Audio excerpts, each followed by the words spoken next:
if nothing else, most people leave campus to go abroad. And this was one of the most fun 3 months I've ever had in my life. I went to Australia, and I studied marine biology and ecology, which really has nothing to do with my major. But it was really great at the time. We went to New Zealand afterwards for a few weeks. Some of the other programs that my friends have gone to include Papua New Guinea, Italy, Madrid, Germany, France. The list goes on. There's really anywhere you can go in the world, and even if it's not through Stanford, you transfer credits. But my advice would be, if there's one thing you do in college, it's leave your campus and go abroad, which is sort of a funny thing to say, but it changes you in a way that you can't expect to happen staying on campus. Okay, and so these are some of my pictures from my time in Australia.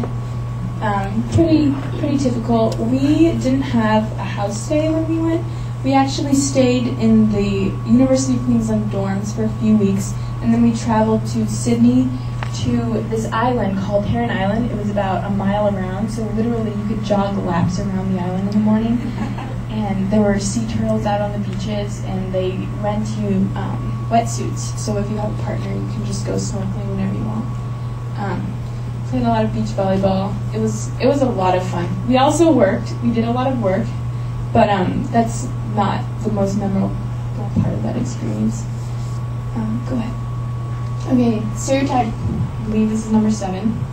Stanford students act as if they are entitled. So this sort of, for me, was another concern going into Stanford, worrying about the school that I thought would be prestigious, elitist, and that I would really reject that, and therefore I would be sort of left out of this community. But what I found was that people are really down to earth. People care about other people. People care about issues. Everybody has something that they're doing that they won't tell you about, but they're either volunteering for a nonprofit, or they're a mentor or a tutor, or they're doing some work in some sort of community-based initiative. There's a million things you can do, and I felt like every Stanford student had sort of found their niche and was doing that. But in general, I found that the people that I've met really care about other people, and there's just so much compassion and so much agency to change things that really came through. And I never really felt at any point that there was this sense of entitlement that came with it. So this is something, I don't know if any of you were here last year, but I talked a little bit about this. I've been working with this nonprofit called Global Healthcare Project, and so for 2 summers I went to rural Guatemala, and the first summer when we went down, we sort of did not quite beautification, but just sort of odds and ends and like assessing the needs of the community and working with the community to strengthen this pharmacy that they wanted. The second time we went down, we instated an ambulance program, which was really cool because it involved a lot of legal issues. We were there for a month, and most of the time was spent trying to jump through legal hoops, get an act written, signed by all the right people, and establishing a system of drivers, and so on and so forth. But as a symptom of us being there, we also do education, basic nutrition, health classes, anything the community wants, we cater to.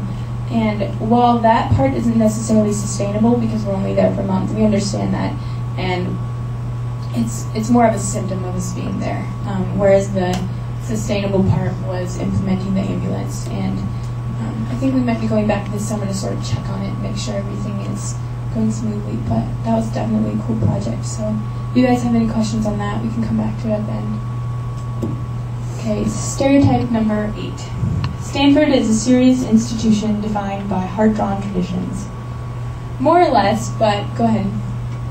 There are so many Stanford traditions that are absurd. I could go on and on.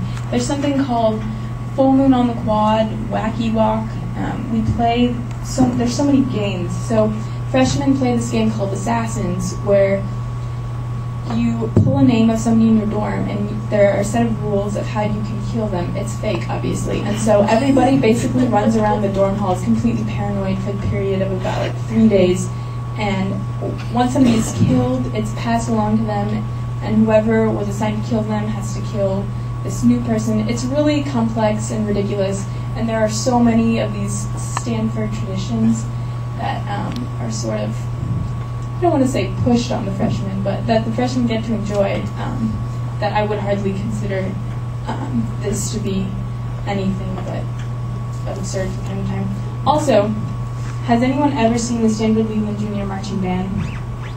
Because if you've seen like Cal's or USC's, think the complete opposite. The picture that I just showed was our band performing at a protest, but that's how they usually perform, so it's a pretty adequate picture. Okay, so stereotype number 9. It's always sunny in Palo Alto. Good. Sometimes it rains, but it's really only to keep the flowers in bloom. One of the best parts of Stanford is the sunny weather. A lot of times we have classes outside, because we have, for a lot of our classes, it's 10 to 15 people, and so the teacher will say, oh, it's a nice day, let's go sit on the grass. So you'll walk around and you'll see just like clusters of people sitting outside, or going to the pool, or just lying out and studying. Okay, stereotype number 9. Stanford students find employment easily after graduation. This is false. Go ahead. So right now, I'm preparing for the MCAT, so I'm intentionally unemployed. However, come fall, I will be unintentionally unemployed. But the point of this is just that I was recently told that the point of your liberal arts education is to learn how to think, and not necessarily to come out with a high-paying job. I think this was more to reassure me that it's okay that I'm currently unemployed until I reach that point. But I think the point of this is just that your education doesn't have anything to do with your capacity to think, because really under pressure all of us have the capacity to exercise compassion or to problem solve. But it's really an issue of what you choose to think about and what you allocate value to, what you give meaning to. And that's sort of what your the goal of your education is. It's to be able to effectively decide what to think about and what to give your time to, and not so much your ability to think better or more, if that makes any sense. So I guess for now I'm going to have to be satisfied with that abstraction.